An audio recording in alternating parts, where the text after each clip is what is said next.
Thank you for joining us for the Miami Valley Salute to Veterans. I'm Cindy LaPointe-Dafler, a volunteer host for the Miami Valley Communications Council. My husband was killed in Vietnam in 1969. He was posthumously awarded the Medal of Honor. Being around veterans and talking with them, hearing their stories and their thoughts is my way of honoring my husband's legacy. We hope that hearing these memories from the veterans of our community will help us all better understand the dedication of those who have served. Today, we're talking with Dan Kirkpatrick of Fairborn, an Air Force veteran who served from 1971 to 2007. He'll tell us the story of his time in the military. Thank you for being with us today, Dan. Thank you, Cindy. Great opportunity. So you graduated high school. Mm-hmm. What made you decide to go into the military? Well, my plan all through high school was to be a policeman. My grandfather had been the Dayton chief of police back in the 50s, and he was my hero growing up. So I planned on becoming a policeman. Graduated from high school, signed up to take classes to get into the police academy. I grew up out in California. And that summer, the draft numbers came out, and my draft number was 56 out of 365. So I went down to the draft board, and they explained that if I was going to college in the fall, I could get a student deferment and continue on to join the police academy. Well, I went back after I started college classes in the fall of 1971. And unfortunately, when I went to the draft board to give them my paperwork showing that I was in college, they informed me that Congress had stopped the student deferment program. So here I was with a low draft number, and they said, you're going to get drafted. So I went and talked to the Air Force Reserves, and they said they had two openings. At that time, you could be a load master, which they explained, and that sounded okay. And then they said, or you can become an aeromedical evacuation technician, basically a medic on cargo planes that fly around and fly patients from one place to the next. And I remember distinctly thinking, I have the Boy Scout First Aid Merit Badge. I'll just become a medic. So I ended up going through basic training in January of 1972. Where was that? Your basic training? At Lackland Air Force Base. Okay. In San Antonio. And then I went right from basic training to tech school at Shepherd Air Force Base in Wichita Falls, Texas, to become a medic. And while I was in medic school, one of the nurse instructors came up to me one day and said, you look like you're really enjoying this. And I said, yeah, this is really interesting. I had never given any thought to doing stuff like this. And she said, well, you really ought to think about going to nursing school. Now, this is 1972. And I said, well, that's not normally something guys do. And she said, well, in the Air Force, 20% of our nurses are men. So I really started thinking about that because I did enjoy it. So when I finished my initial reserve commitment, I was living in Southern California. I went to the local nursing school and talked to them about it. And the more they told me, the more it sounded like a great opportunity. So I said, how do I get into this? And she said, well, there's normally a 2-year waiting list to get into our nursing school. And I said, well, I don't want to wait 2 years. And she goes, well, don't leave. If you apply today, you can start classes this fall. And I said, what about the 2-year waiting list? And she said, well, to be honest with you, we have a shortage of male applicants. So if you apply today, you can start this fall. So I jokingly say that I played the gender card and got into nursing school. That's awesome. And it turned out to be a wonderful career choice. I really enjoyed it. Wow. So what did you think about the training? You enjoyed it? I learned a lot? I enjoyed it. My parents always brought us up to serve people. My older sister had joined the Peace Corps. She was a couple of years older than me. And so I finished nursing school. I worked for about 6 months. I was still in the reserves flying air evac missions. And I thought, I want to do something really different. So I asked the reserves, could I get a leave of absence? And they said, well, you can get a 1-year leave of absence. And I said, to go in the Peace Corps? And they said, yeah. So I applied for the Peace Corps. I actually ended up spending almost a year in the Truk Islands of Micronesia. Oh, my gosh. I lived on a less than 1 square mile island. no electricity, no running water, and it was me and about 250 of the local islanders, and I provided all their health care. It was stuff I had learned while I was a medic in medic school and working as a nurse. Came home from that and went right back into the reserves, and because I had gone through nursing school, I was able to get a commission in the Air Force Reserves as a nurse. And while I was at officer orientation, they started talking about how they were short nurses on active duty. And then I went right from the officer orientation to the flight nurse course that was in San Antonio, Texas. And while I was in the flight nurse course, they said they really were short active duty nurses. And they had a active duty recruiter come into our class of flight nurses, and at least half the class were reservist. And I got to thinking about it, and I thought, well, why not? So I came home from flight school, applied for active duty, and a month later, my first active duty assignment in 1979 by now, I was here at Wright-Patt Air Force Base. Home. And this is where I was born, and Yep. I didn't grow up here, but this was where I was at. And the ironic thing was that the day I arrived at Wright-Patt, I reported to the base hospital, and they looked at my orders, and they said, "Oh, you're a nurse. Report to the captain in the staff development office for 2 weeks of orientation, and then you'll get assigned to your unit." So I reported to that captain for orientation, and I'm very happy to say that 44 years later, I'm still reporting to her. We ended up dating for 2 years and got married. And Was that legal? well, she was a captain and I was a lieutenant, so it wasn't an officer enlisted thing. Okay. But anyway, she did separate eventually, and I did end up spending 28 more years on active duty after spending 6 years in the reserve. So I did a total of 34 years. Thoroughly enjoyed it, loved it. So tell me about some of your assignments. Well, first assignment, I spent 4 years here at Wright-Patt Air Force Base, 2 years working on the inpatient mental health unit, which is my clinical background, and then 2 years working in an alcohol rehab program. Really enjoyed working in substance abuse programs, learned a lot. Then eventually left here after 4 years, went to San Antonio, Texas, and did 2 years at the big Air Force Hospital, Wilford Hall. And then I had gotten commissioned with an associate's degree. And back then, a lot of Air Force nurses had associate's degrees. And they started sending us back to school for our bachelor's degrees. So after 2 years at a hospital in San Antonio, they sent a whole bunch of us back to school to get our bachelor's in nursing, which I received from Incarnate Word College. It's now University of the Incarnate Word in San Antonio, and a number of the students in our class were other Air Force nurses getting their bachelor's degrees. Wow. And then I went from there up to Wichita Falls to Shepherd Air Force Base, where I had gone to tech school, and now I was assigned to the base hospital. And I ended up working, because I had a history of working in a substance abuse program, they made me the nurse manager of the alcohol rehab unit there, which at that time was a 48-bed alcohol rehab unit. It was the largest one in the Air Force. Did that for a year, and then an opening came up over at what we called the schoolhouse, where a lot of enlisted medics got training for a variety of different career fields, and a lot of officers got additional training.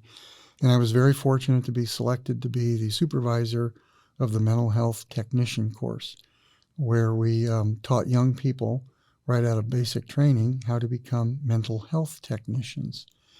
And it was fascinating teaching them. I loved teaching. It was a great opportunity to work with young people, helping them to learn about psychological testing and medications and mental health, and basically how to talk to people and how to help people deal with mental health issues. So I did that.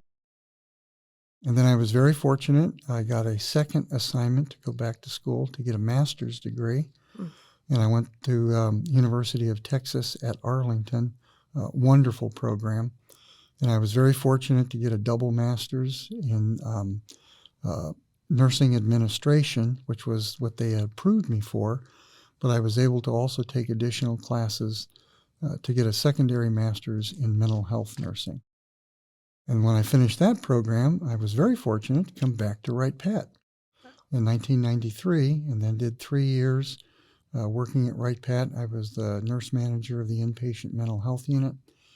And then I was sort of recruited to go to Andrews Air Force Base to be the senior mental health nurse at Andrews Air Force Base. And prior to my arrival, they had started what they called the National Capital Area Mental Health Alliance. And what they were doing was the Army at Walter Reed and the Navy at Bethesda and the Air Force at Andrews all had similar mental health programs. And they thought, well, let's merge the programs. So what they did is they had all of the adult mental health was over at Walter Reed Army Hospital. The adolescent mental health was at Bethesda. And then all the substance abuse, alcohol rehab program was at Andrews. Well, I was the senior mental health nurse at that point. And what they did is they had, you'd have an Air Force nurse at Walter Reed whose supervisor was maybe a Navy psychiatrist, and maybe the technicians were Army technicians. Wow. So we had all three services scattered between Walter Reed, Bethesda, and Andrews. And as the senior mental health nurse, my job was to go to all three facilities to make sure that the Air Force personnel that were working there had what they needed to do. Because you did have different branches rating different people, like, for example, like I said, an Army physician rating an Air Force nurse who was in turn rating a Army technician. The systems were all different for performance reports. So one of my jobs was to make sure that that Air Force nurse was, her performance or his performance report was being done in such a way that would help their career and not hinder them, because the different services do different ways of doing performance reports. So I spent a lot of time on the Beltway in D.C. For the years that I was there. Actually, very much enjoyed it. I got a chance to travel, see the different services. Oh, and I forgot to mention that when I arrived at Andrews, the chief nurse of the hospital was also the medical operations squadron commander. And she told me that I was also going to function as the assistant chief nurse for the whole Air Force hospital. And because she was the squadron commander for medical operations, I was really going to function as the chief nurse. So that was my first opportunity to get outside of the mental health area. And I worked with all the nurses at Andrews Air Force Base. So it was a great opportunity. I was only there 2 years, and 1 year into the job, my boss, who was the one that recruited me to come to Andrews to do those 2 jobs, actually got an assignment to Misawa Air Base in Japan. And several months after she arrived in Japan, she contacted me and said the medical operations squadron position there and the chief nurse position, because they were what we call dual hatting, was coming open in another six months. And she asked me to apply for the position, which I did, and I was accepted. So after 2 years at Andrews, I got an assignment to Misawa Air Base in northern Japan. And it was a wonderful assignment. It turned out to be our favorite assignment. Northern Japan is very rural. The base is a joint Japanese air self-defense base and a U.S. military base. The Air Force was the largest military that was there on that base.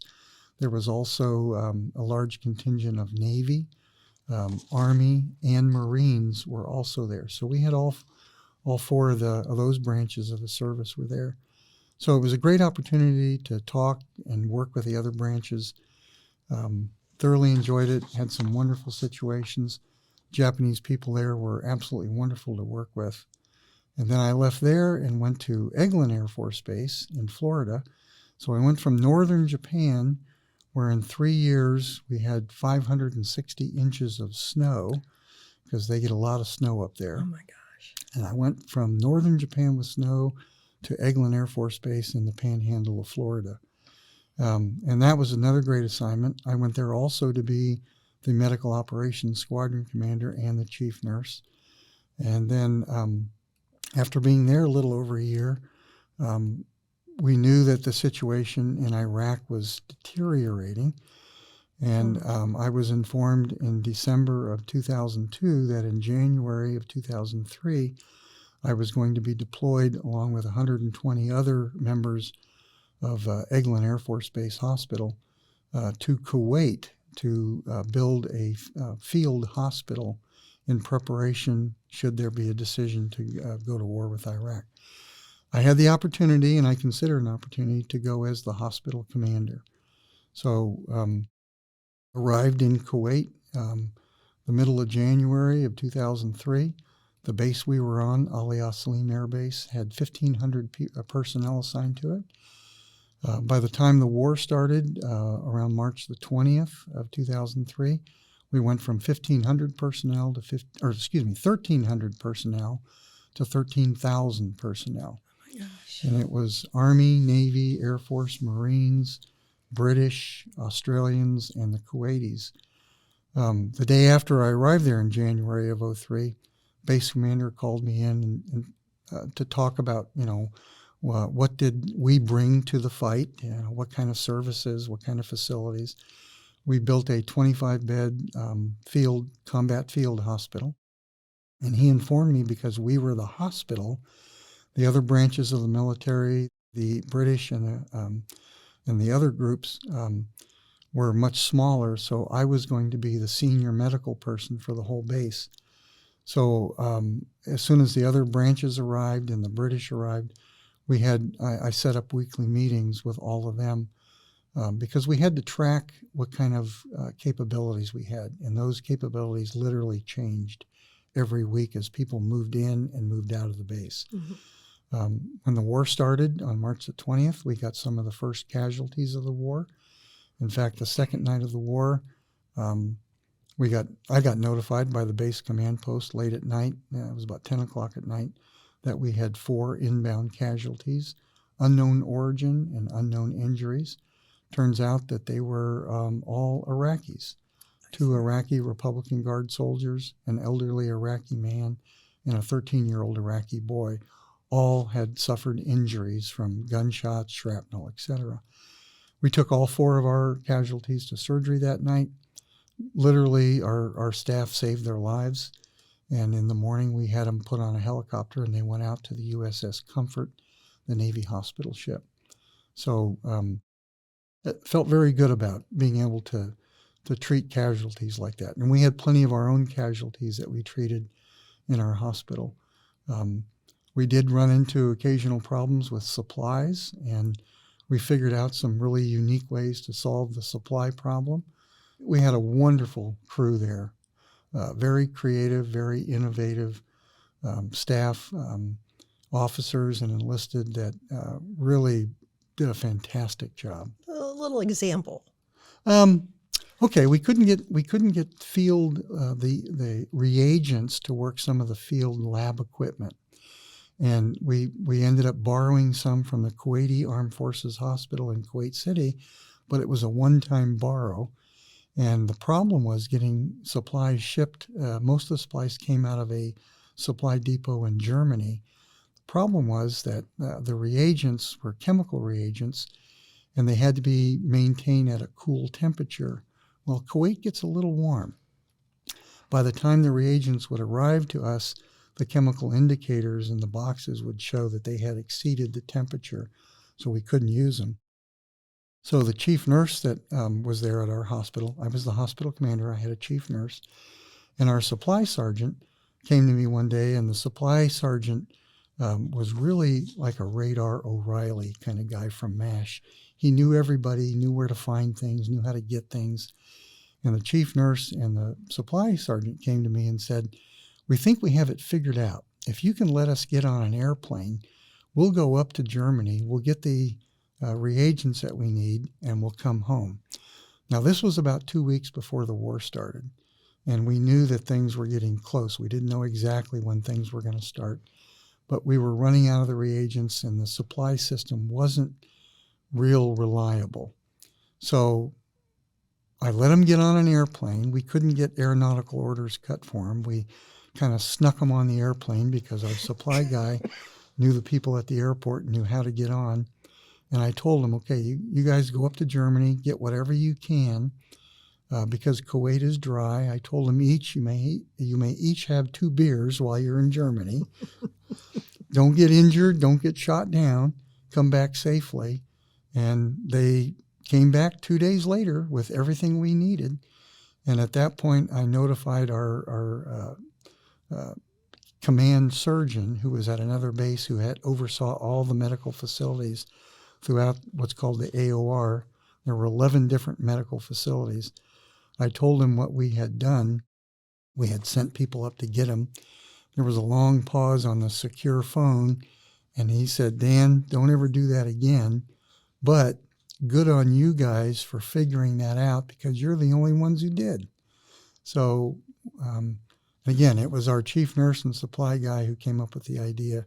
So they get the credit for that. But we had a number of things come up, issues with different kinds of casualties and how to treat them and situations. And we had 16 real-world alarms where the Iraqis were shooting missiles into Kuwait, and we had to put on full chemical gear and go into bunkers. And first couple times that happened, it was scary for everybody, because they had told us that if a Scud missile hit one of our bunkers directly, it would have literally killed everybody in the bunker. We were very fortunate. I shared a housing unit with the Army colonel who was in charge of all the Patriot missile batteries. And later, when the war pushed off into Iraq, he and I had a conversation. And he said of the 16 missiles fired into Kuwait from Iraq, he said at least 3 of them they were able to track were definitely headed for our base. And his Patriot missile batteries shot all 3 of them down. So the system worked. Oh, my gosh. If you're just joining us, this is Miami Valley Communications Council Salute to Veterans podcast. I'm your host, Cindy LaPointe-Dafler, and today we're talking with Air Force veteran Dan Kirkpatrick. Thank you.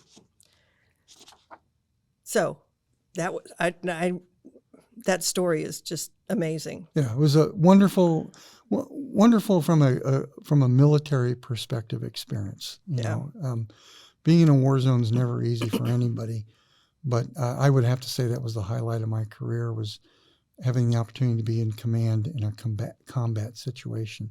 And again, all the credit goes to the staff. We had fantastic people the whole time I was there. Everybody did their job plus. It was an honor and a privilege to be their commander. Was your hospital itself under threat? Well, the hospital was on the base. And as I said, the Army colonel told us that 3 of the missiles were headed for our base. And Scud missiles are somewhat notorious for not being totally accurate, so you never knew exactly where that missile might hit. But his Patriot missile battery shot him down. That's great. Yeah. So how long were you there? We were there just shy of 5 months. We got there the 15th of January, left May 31st, and the day we left, it was 118 degrees in Kuwait. So we were there 4.5 months, basically. Mm-hmm. Great experience. Came home from that, and I was immediately transferred to the Air Force Academy to go there as the chief nurse. And after having been there about, 9-10 months, the medical operations squadron commander there got deployed, and they looked at me and they said, well, you've been a medical operations squadron commander before, so you're going to do that again. So I ended up being dual-hatted again at the Air Force Academy, which was just a wonderful experience working with the cadets, working with the staff there. It's a great facility, and it was an honor to be stationed there for 2 years. Tell the audience where that is. Air Force Academy is in Colorado Springs. It's where people who want to become Air Force officers and get accepted into the academy go for 4 years of education. And it was a great chance to work with, again, fantastic staff and working with the cadets. Very eager, very intelligent young people. Mm-hmm. You know, many people consider them the best and the brightest. Yep. And it was, again, another honor to work with them, to work at that hospital. It was a great chance to work as the squadron commander and the chief nurse there. Wow. And then when I left there, my goal was to come back to Wright Pat to eventually retire. And I was very fortunate to get assigned back to Wright Pat in 2005 to be the chief nurse here at Wright-Patterson Air Force Base, and did that for 2 more years and then retired. Wow. Yeah. That is some career. Yeah, I had a wonderful time. So you and your wife settled in Fairborn. Settled in Fairborn. I immediately, I was given an opportunity to work at Wright State University. The first year I was there, I worked for half-time for the School of Nursing, teaching mental health, and then half-time for the School of Medicine, which at the time was working and developing the Calamityville project in Fairborn. And then after a year, I was asked to work full-time for the Calamityville project, and I did that for the next 3 years. So we ended up building the Calamityville program at the site of a former cement plant in Fairborn, and it still exists to this day. Can you explain what the Calamityville Calamityville, is? yes, that's Calamityville is a 52-acre disaster training facility owned and run by Wright State University. And they train a multitude of different groups in disaster preparedness. We teach a lot of classes for police and fire, first responders, EMTs. We teach people from other organizations. The Ohio State Patrol has done some training out there.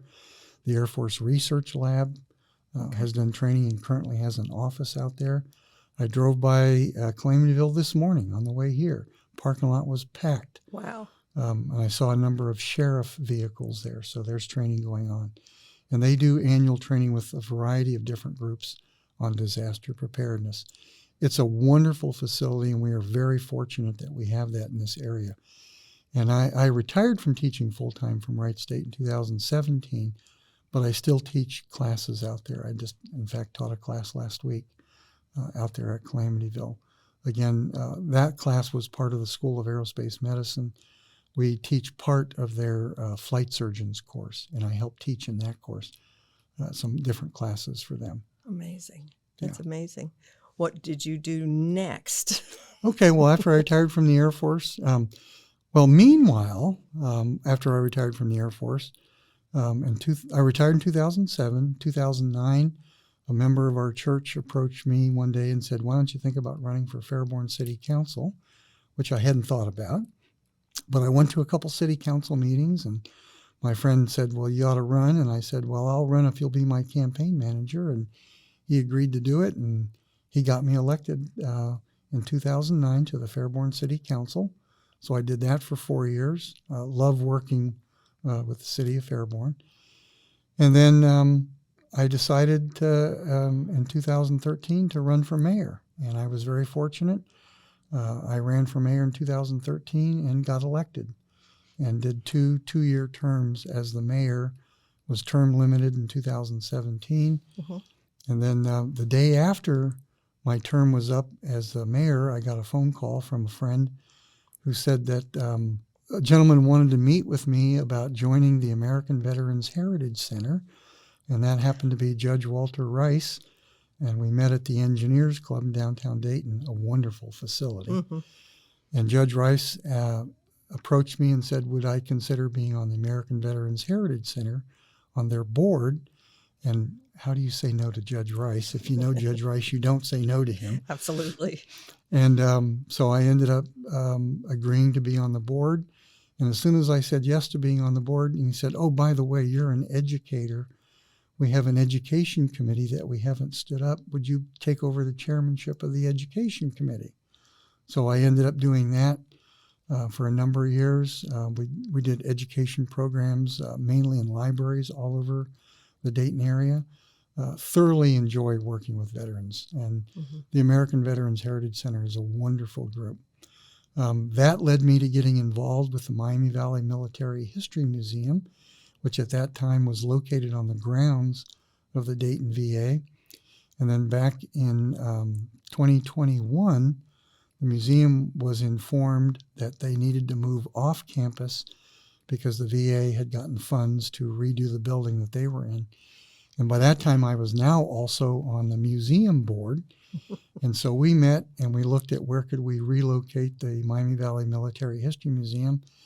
And we decided we wanted to put it in one of the communities around the base. And then we looked at those, and Fairborn offered a facility right downtown Fairborn at Main and Central in downtown Fairborn.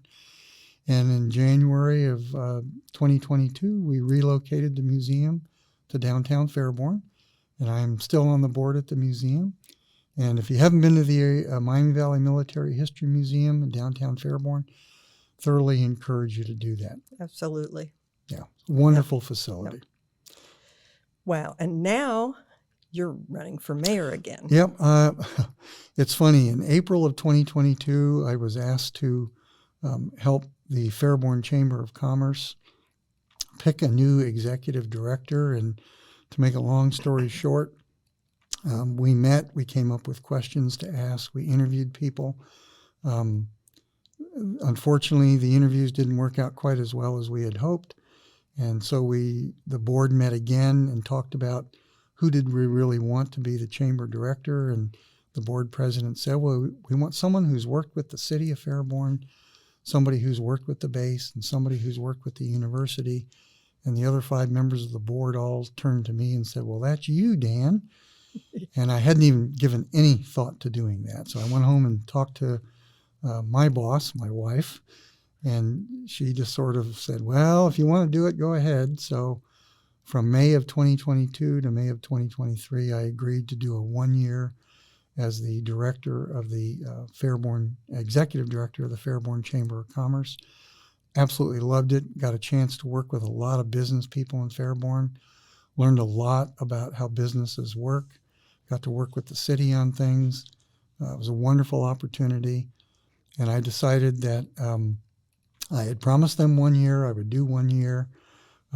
We worked on a lot of things at the chamber.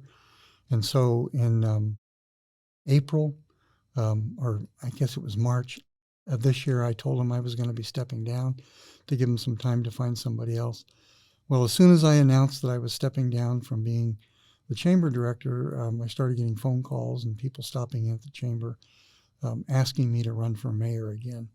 So I talked to a lot of people, talked to well over 50 different people in Fairborn, different people throughout the city, a lot of business people, city employees, a lot of citizens, and based on their encouragement and discussion with my family, I am now running again for mayor of the city of Fairborn. Elections November 7th. That's wonderful. Is there anything you have always wanted to share about your service or veteran experience that you haven't? I guess the main thing is that the military offers opportunities. Mm-hmm. And anybody who's not sure coming out of high school, coming out of college, you're not real sure what you want to do, I have no regrets at all about serving in the military. It opened up opportunities. I got to see parts of the country, parts of the world I have never been to. My goal was to get to Germany. Still haven't made it. So that's on my bucket list. I always wanted to go to Germany for some reason. I took 4 years of German in high school and a semester in college.